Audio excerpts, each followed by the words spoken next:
안녕하세요. 세계사 공부. 오늘은 메소포타미아의 마지막 그리스와 마게도니아의 관계를 이야기해 드리려고 합니다. 지난 시간에는 페르시아 제국과 그리스 이런데 오늘 또 이제 그 이야기가 더 많이 나오고 두 번째의 마게도니아 얘기를 해 드리려고 합니다. 화면에 사진 하나가 있죠. 뭔 사진 같습니까? 다리죠. 이게 이 다리가 터키에 있는 차나칼레 현수교 이게 이제 이렇게 다리를 줄로 매 달았다 해서 현수교인데요. 이렇습니다. 이게 이제 터키에 있는데 이게 어디냐 하면 지도에 보면은 요게 흑해가 있고 요게 이제 앙카라 이스탄불 있으니까 요거 오늘날 터키고 요쪽이 그리스잖아요. 네. 요걸 더 확대한 사진이 여기 있는데 이쪽이 이제 터키고 이쪽이 그리스를 이 사이에 다리를 넣은 것인데 3.7km인데 세계에서 최대의 현수교래요. 지금까지 만든 최대의 현수교인데 여기 주탑의 높이 여기 이 물속에도 들어가 있겠죠. 여기서 여기까지의 높이가 380m인가? 그래요. 엄청 높겠죠. 네, 그래. 이게 여기가 이제 여기 흑해잖아요. 흑해에서 이렇게 물이 빠져나와갖고 여기 에게해로 들어가는데 요 터키고 그러면 옛날 역사로 얘기하면 여기는 페르시아 제국이고 여기는 뭐예요? 그리스 제국이에요. 그리스. 근데 이 다리가 여기를 동양과 서양을 가르는 다리예요. 이쪽이 동양이고 이쪽이 서양이에요. 그리스 쪽이죠. 그래서 옛날에도 여기에 다리가 하나 있었는데 그 다리도 지금 남아 있고 이게 새로 만든 현수교인데 이거 누가 만들었냐 하면 우리 대림산업하고 SK건설이 연합해서 컨소시엄으로 이 다리를 2022년 3월 18일 날 만들었어요. 대단한 거 아닙니까? 그런데 왜 제가 이걸 보여드렸냐 하니까 페르시아하고 그리스하고 싸울 때에 페르시아의 다리우스 왕이 여기에 이 바다를 건너가기 위해서 뭘 놨냐 하면요. 부교가 아니라 배들을 끌어 모아 갖고 배를 붙여 갖고서 다리를 만들어 갖고 그리 건너갔어요. 그랬는데 이 바다가 엄청 넓어 보이잖아요. 지금 봐도 3.7km니까 여기가 가장 가까운 데가 3.7km니까 풍랑이 막 일어났어요. 엄청나게 풍랑이 일어나니까 다리우스 왕이 아까 페르시아 3대 왕 다리우스가 막 바다를 갖다가 채찍으로 내쳤어요. 그래도 안 돼요. 그래갖고 금향로를 그 바다에다가 집어넣고 제사를 지냈더니만은 이 바다가 고요해져 갖고서 여기에 배를 가지고 부교를 놓고 그 다리를 건너서 그리스를 쳐들어갔다 하는 기록이 있는 거예요. 그게 이제 두 번째예요.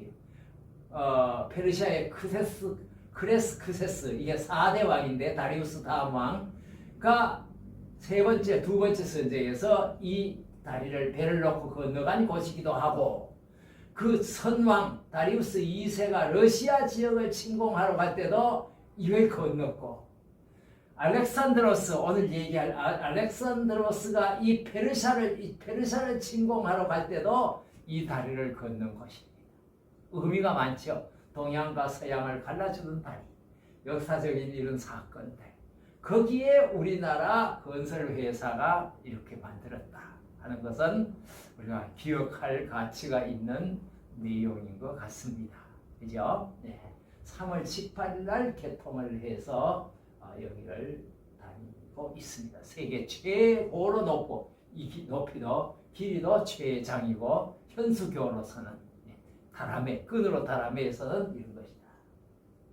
자, 그러면 오늘 이제 지난 시간에 그리스와 페르시아가 싸웠다라고 하는데 싸움 얘기는 한 부분이고 그리스라고 하는 나라는 도대체 어떻게 발전해 갔는가 하는 것을 한번 살펴보도록 하겠습니다. 그래서 그리스는 요거 말고요. 네, 요게 보면은 복습입니다. 그리스는 3000년 전에 크레타 왕국은 크레타 섬 해갖고 여기에서 바다 사람들 미케네라고 하는 그 섬에 있으니까 막 해적들이나 뭐 이런 주위의 사람들이 막 덤벼 들어가고서 거기에서 문을 닫고 본토로 올라온 것이 2100년인데 338년에 멸망했다 하는 것은 지난번에 말씀을 드렸고 그리스가 이제 폴리스가 탄생을 했다 그랬고 492년 480년에 페르시아와 전쟁을 했다 그랬고 그리스가 이렇게 전성기인데 자 이런 것을 이제 먼저 기억하시고 그리스 자 그래서 이 그리스 세계에서 폴리스 8세기에 있는 폴리스 세계의 쇠퇴 과정 쇠퇴과정이라는 것은 이제 생성에서 쇠퇴까지의 과정을 얘기를 하는 건데 기원전 8세기 폴리스 탄생 앞에 표에 있는 그 말을 여기에다 옮겨 쓴 것입니다. 그랬는데 폴리스가 탄생을 하는 데에는 8세기 BC 8세기 탄생할 때 제일 먼저 의식이 뭐냐 하면은 그리스는 776년에 BC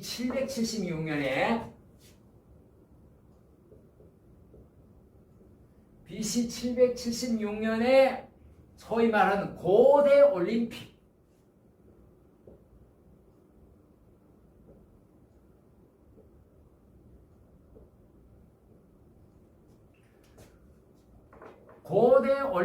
오늘날 올림픽의 전신이죠. 고대 올림픽을 BC 776년에 올림픽을 했는데 그리스는 산악이 많기 때문에 도시국가였는데 도시국가들끼리 자기들의 신 제우스 이 사람들의 신은 제우스거든요. 신 제우스를 축하하는 그 의식이 올림픽이었습니다.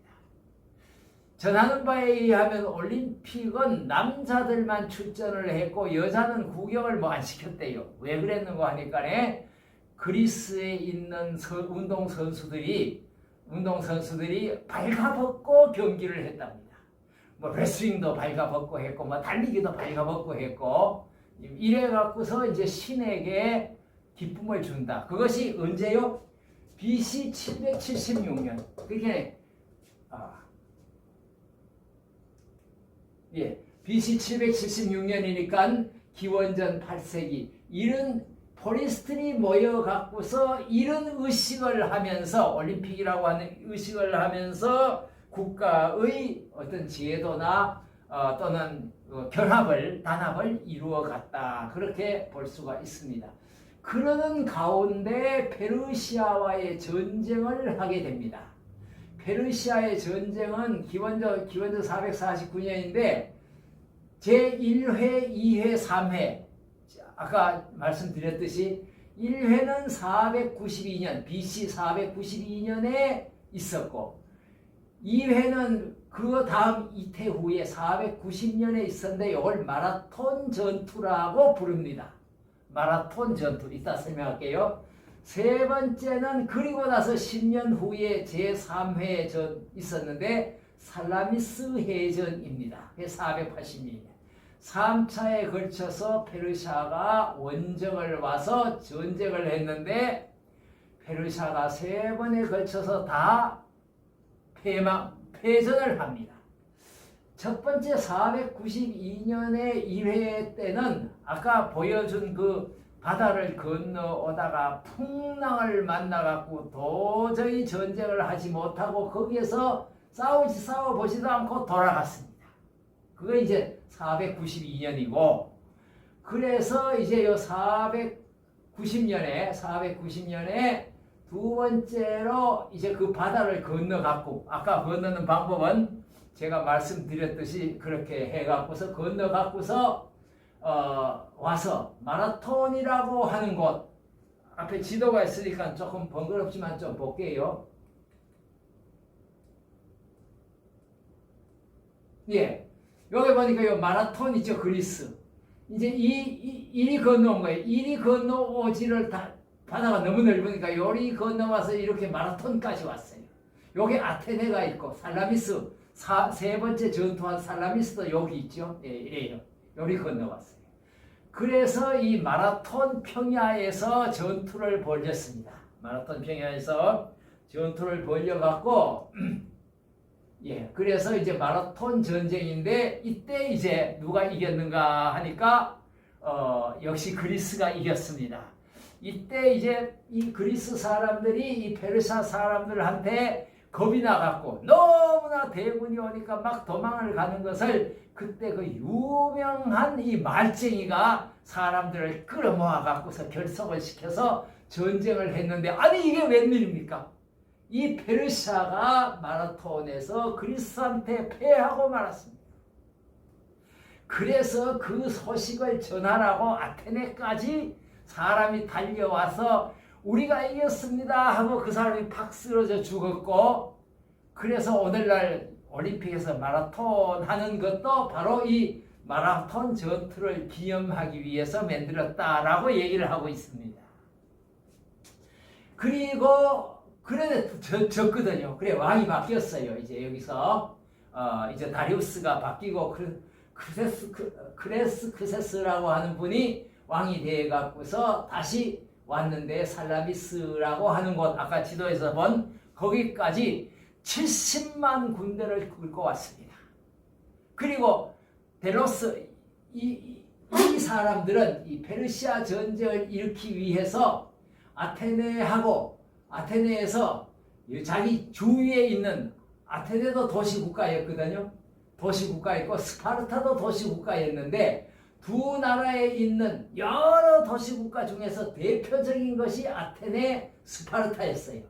그래갖고 아테네를 중심으로 해서 옆에 있는 작은 나라들끼리 동맹을 맺어갖고서 페르시아에 쳐들어온 것을 막아내려고 만든 것이 델로스 동맹을 만들었어요.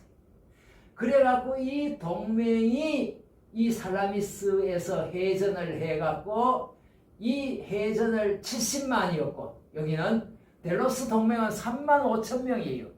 3만 5천 명대 70만이 싸웠는데 이 살라미스를 지휘하는 그 왕이 크레스크세스가 너무 교만해갖고 자기 부하가 여기 지형을 보니까 도저히 이거 분리해서 안 되니까 지금 급하게 먹으려고 하지 말고 우리가 이 많은 군사를 가지고 이걸 그냥 포위만 하고 있어도 우리가 이깁니다. 이렇게 하면서 전쟁을 그렇게 장기전을 하자고 하는데 단기전을 하려고 하다가 70만을 실은 배들이 살라미스 그 좁은 이 물길이에요. 물길에서 저끼리 충돌을 하면서 불이 나고 막 하면서 거기서 그냥 다 죽었어요. 거의 그러는 것을 이제 해군이 뛰어난 그리스 사람들이 가서 쳤지요. 그랬더니만은 이 크레스크세스가 걱정이 된 게 뭐가 걱정이 됐는가 하니까 만약에 얘들이 우리가 아까 본 저기 다리 있잖아요. 다리에 배를 갖다가 연결해 놨는데 얘들이 저 배를 끊어버리면은 우리는 돌아갈 길이 없다. 이런 걱정이 확 나버렸어요.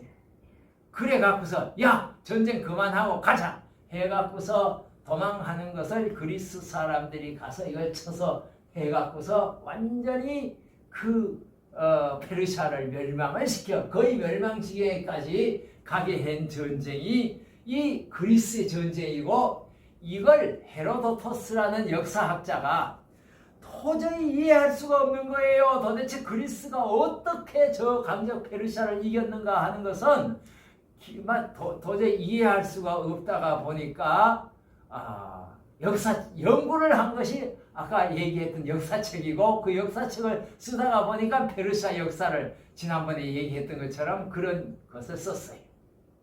자, 그렇게 해서 드디어 이 페르시아는 드디어 이 아테네에서 손을 들고 들어가서 자기 나라만 통치를 하기 시작하는 거죠. 그랬는데 그리스에는 스파르타라고 하는 또 하나의 도시국가가, 강력한 도시국가가 있었어요. 그래서 이 스파르타가 아테네와 이제 대립을 서로 주도권 싸움을 하게 되는 거죠. 그러니까 스파르타는 여러분들이 아시다시피 이 사람들은 철저히 뭐를 했는가 하니까 군사 교육을 시켰고, 사람들이 태어나면, 자식이 태어날 것 같으면은 미리 검사를 해갖고 이게 장래가 안 보이는 그런 조금 부실하거나 신체가 약하거나 이러면은 아예 교육도 안 시키고 어려서 다 죽여버린 그런 이제 소위 이 군사 국가를 했고, 여기는 아테네는 자유국가를 만들었어요. 이래 갖고 있었는데 얘들이 보니까 아테네가 델로스 동맹이라고 하는 것을 만드니까 싸움을 하려고 하니까 아예 안 되겠다. 우리도 또 동맹을 맺자. 이래 갖고 여러 개의 도시 국가들을 동맹을 맺어 갖고, 하나는 델로스 동맹이 있고, 하나는 펠로폰네소스 동맹이 있고, 하나는 델로스 동맹이 있어서 서로 동맹을 갖춰 갖고 전쟁을 했어요. 그것이 이제 소위 펠로폰네소스 전쟁입니다. 그게 아까 전성기가 지나가고 나서 모든 인기 정책을 다 끝내고 나서 그리스는 이제 전쟁기에 들어가요. 그래갖고 431년에서 404년까지 한 30년 동안을 전쟁을 하는 바람에 그냥 완전히 기진맥진해 있을 때에 기원전 338년에 마케도니아의 그리스 북쪽에 있던 마케도니아가 전쟁을 걸어옵니다. 338년에 이때 이제 마케도니아의 우군은 아버지 필립 2세가 맞고, 왼쪽 팔은 이제 알렉산드로스가 대군사가 되어갖고 이끌고 내려와서 이 서로 싸우고 있는 아테네와 스파르타를 물리치고 338년에 그리스를 마케도니아가 차지해버리고, 그래서 마케도니아 시대로 가는데, 역사에서는 이걸 구별을 잘 하지 아니하고, 이 마케도니아 시대도 그리스 시대다라고 해서 헬라스 시대 또는 헬라스 통치 이렇게 부르기도 합니다. 예, 그러니까 두 가지로 마케도니아 통치라고 하는 것도 있지만은 헬라 통치 시대. 그래갖고서 메소포타미아 문명을 얘기할 때 바벨로니아 통치 시대, 아시리아 통치 시대, 그 다음에 신바벨로니아 통치 시대, 페르시아 통치 시대, 그 다음에 뭐예요? 여기에 있는 것처럼 헬라스 통치 시대, 이렇게 이제 부른다는 말씀이죠. 예, 자, 이것이 이제 그리스 역사를 조금 더 해부해서 말씀을 드린 것입니다. 그래서 이거는 이제 페르시아 제국과 마케도니아 제국을 비교를 해본 거예요. 마케도니아가 통치를 해서 다스려서 모든 땅이 여기에 있는데, 페르시아 제국도 이렇게, 여기 색깔이 좀 다르죠. 이렇게 해서 요리해서 이렇게 카스피해로 여기까지는 다 똑같고, 똑같고 여기가 여기 마케도니아 여기가 여기 조금 더 넓어졌죠. 본토가 이렇게 차이가 있다. 뭐 면적으로 봤을 때는. 그러나 여기보다가 여기에는 이제 여기는 뭐 도시만 있지만은 여기에는 이제 어떻게 이 전쟁을 했는가 하는 것을 얘기를 했는데 이따가 지도가 없을 때 설명할 것 같아서 말씀을 드립니다만은 아까 지난번에 301년에 마케도니아 알렉산더 드로스가 사망하고 나서 세 나라로 나누어졌다 이렇게 했죠. 알렉산드로스가 죽고 나니까 이쪽에 인도 쪽 이쪽 땅은 완전히 그냥 뚝 떨어져 나가버렸어요. 다 독립을 해버렸어요.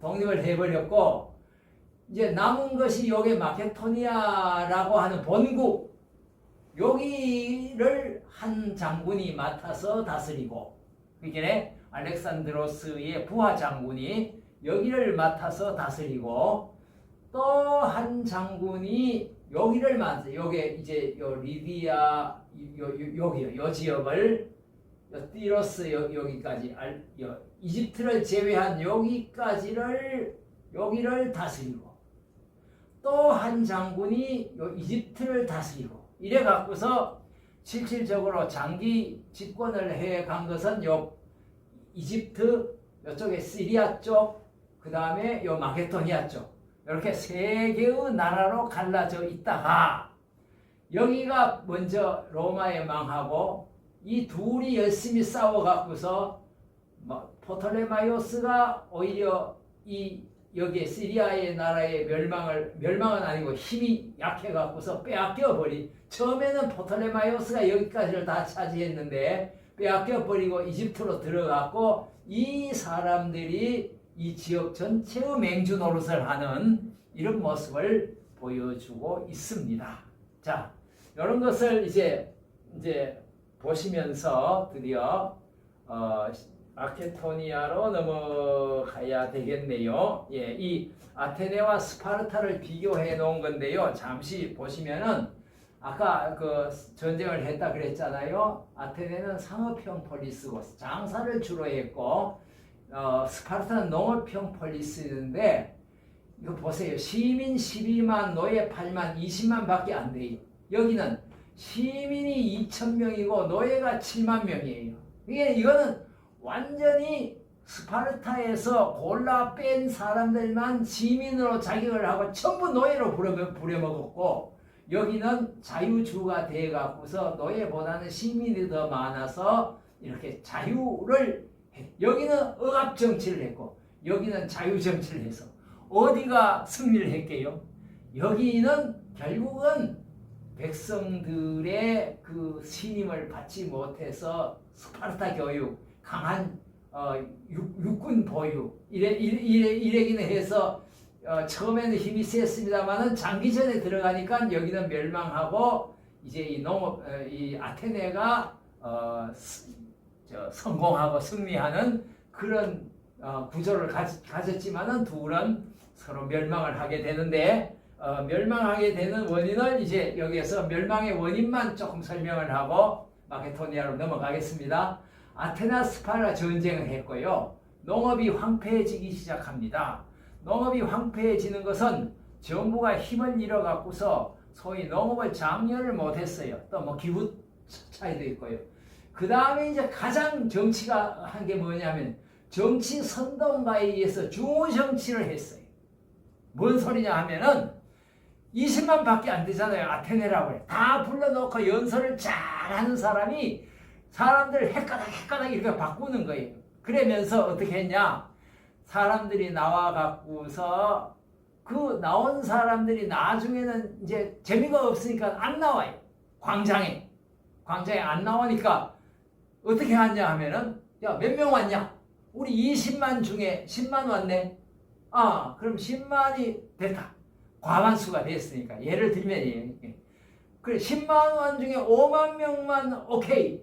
거기는 노예는 못 오니까 다시 12만이라 그랬잖아요. 12만. 6만이 왔어. 6만이 왔는데 6만 중에 3만만 찬성을 하고 29,999명이 반대를 해. 그러면 3만 명 찬성한 사람이 그 안이 통과되는 거예요. 그러나 반대로 반대한 사람이 얼마예요? 12만 중에 3만이 찬성을 하고 9만이 반대를 하는 거예요. 이런 식의 정치를 해 나가면서 정치적인 정적이 있으면은 도편 추방제라고 하는 게 해서 요만한 그 뭡니까? 이 도자기에다가 너 사임 글자를 써서 딱 주면 그거 받은 사람은 그냥 사임돼야 돼. 이걸 저끼리 뒤에서 주물럭주물럭 해요. 이래갖고 정치를 다 망가먹고 이래다 보니까 결국 338년에 북쪽에 있던 마케도니아의 침략을 받아갖고 소위 직접 민주 정치가 좋을 것 같지만 그것이 중정치로 흐르는 바람에 그것이 폐해가 쌓이면서 그리스는 위에 있는 마케도니아의 멸망을 하고 만다. 이걸 이제 우리는 그리스 공부를 한 것이고요. 신흥 마케도니아의 등장입니다. 마케도니아 도시 국가 중 북쪽 변방 국가였어요. 아까 지도에서 보여드린 것처럼 변방 국가였습니다. 382년에 역사도 길지 않습니다. 382년에 필리포스 1세라고 하는 분이 건국을 했다가 죽고 자기 아들 필리포스 2세에게 물려줍니다. 359년에 필리포스 2세가 필리포스 1세일 때는 그리스의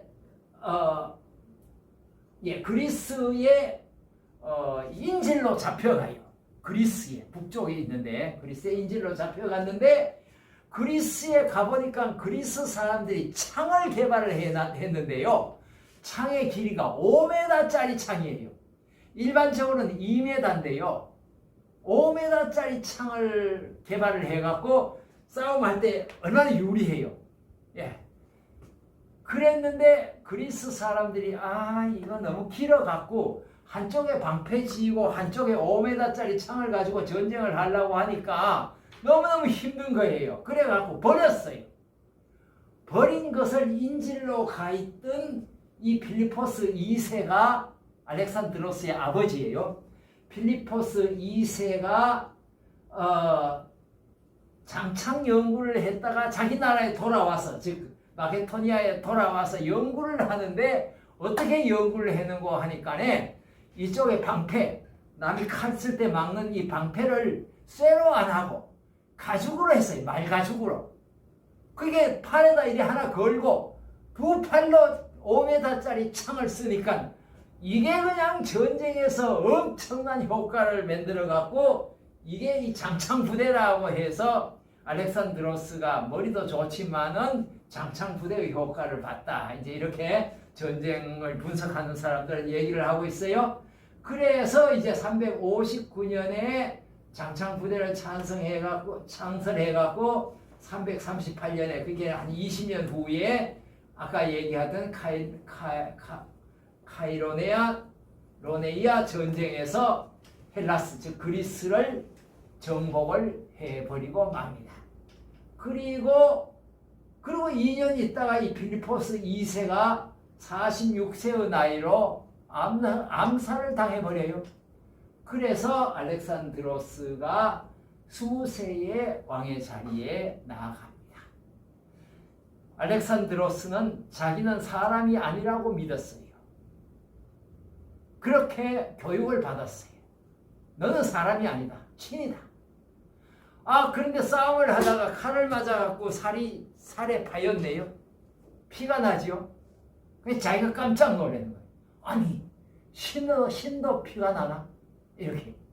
그런 정도로 교육을 시켰고, 거기에 심취해 있었고, 아리스토텔레스에게 교육을 받았고, 아주 여러 가지 특징이 많은 분이죠. 20살에 왕이 되어갖고서 아버지의 뒤를 이어서 이 세계 정복을 하는데 아까 지도에서 본 것처럼 페르시아가 정복해 놓은 인도 정복까지를 해 나가는데 페르시아를 마게도니아가 싸워서 이기니까 나머지 나라들은 전부 다 싸워보지도 않고 문을 다 열어줍니다. 한번 조금 더 지도를 한번 조금 더 볼까요? 예. 그래서 이 마게도니아에 있던 이 마게도니아 알렉산드로스가 이렇게 가서 여기 이수스라고 하는 게 있죠. 여기에 전투예요. 이수스 전투. 333년에 이수스 전투를 해서 이기고, 여기에 이기니까 이 사람들은 그래도 페르시아 제국인데 이 열흘치밖에, 알렉산드로스가 열흘치밖에 안 되는 식량을 가지고 이 페르시아 대제국과 싸워갖고 이겨냅니다. 그리고 왕의 부인을 알렉산드로스가 자기 부인으로 취해갖고 자기 부하들도 다 풀어갖고서 페르시아에 있는 여자들을 다 자기 부인으로 만들어갖고 소위 문화정책을 써요. 그게 뭐냐 하면은 헬레니즘이라고 하는 겁니다. 헬레니즘. 즉 그리스의 문화와 이쪽에 있는 그리스 문화와 요게 그리스 문화와 오리엔트 문화를 융합을 시키는 위해서 결혼 정책을 쓰는데, 자기가 통치하는 13년 동안, 그 기간 동안에 소위 말하는 이 그리스 문화가 인도를 거쳐서 중국을 거쳐서 우리나라에까지 들어왔다니까요. 그건 이따가 설명할 건데, 어쨌든 이 이수스를 이기고 나서 어디로 내려가는가 하면 이리 안 가고요. 이리 안 가고 이리 가요. 이집트로 가서 이집트를 다 짓밟고 인도로 가니까 여기에서 모든 나라들이 문을 다 열어주는 거죠. 다 열어줘. 여기 이 사마르칸트가 여기 있는 거, 이거 저 어디냐면 중앙아시아 저 북쪽이에요. 여기까지요. 여기가 이제 대월 우크라이나 여기까지를 다 차지하는 대국가를 형성을 하죠. 엄청나죠. 그랬는데 인도를 하고 돌아오다가 그냥 풍토병에 걸려서 33세 나이에 죽고 맙니다. 이게 이제 마게도니아 역사인데요. 자, 신흥국 마게도니아 이제 마지막입니다. 알렉산드로스의 정책 한번 보겠습니다. BC 334년의 시작으로 정복전쟁에, 페르시아와의 정복전쟁에 돌입해서 333년에 이수스 전투를 승리로 하고 보병 3만, 기병 5천이고 식량 11분밖에 없었는데 아주 그 엄청난 페르시아군 70만이나 되는 군대를 물리쳤습니다. 그리고 헬레니즘 시대를 열어간다. 그래서 이제 헬레니즘을 하기 위해서 결혼 정책이 중요하다. 그래서 서양과 동양 간에 강제적으로 결혼을 시켜서 문화의 융합을 이루어 나가죠. 그래서 그때 이루어진 융합을 갖다가 그 후에 19세기의 학자들이 그걸 갖다가 헬레니즘이라고 이름을 붙였습니다. 그래서 헬레니즘 시대가 하는데 내용은 헬라스 문명, 그리스 문명과 오리엔트 문명을 결합시키는 것이다.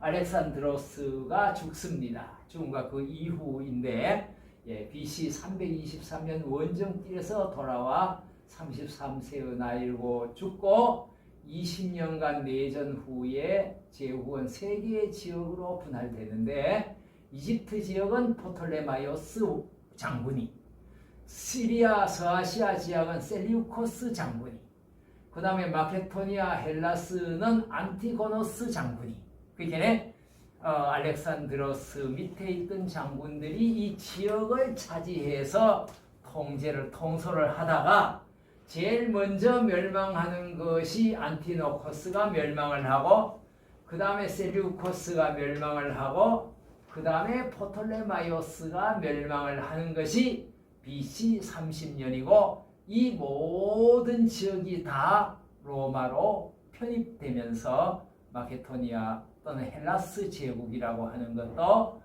역사에서 자취를 감추고 이제는 하나의 속국으로만 가는 그런 역사를 우리가 보게 되는데, 여기까지가 소위 말하는 메소포타미아의 주류의 흐름의 역사이다.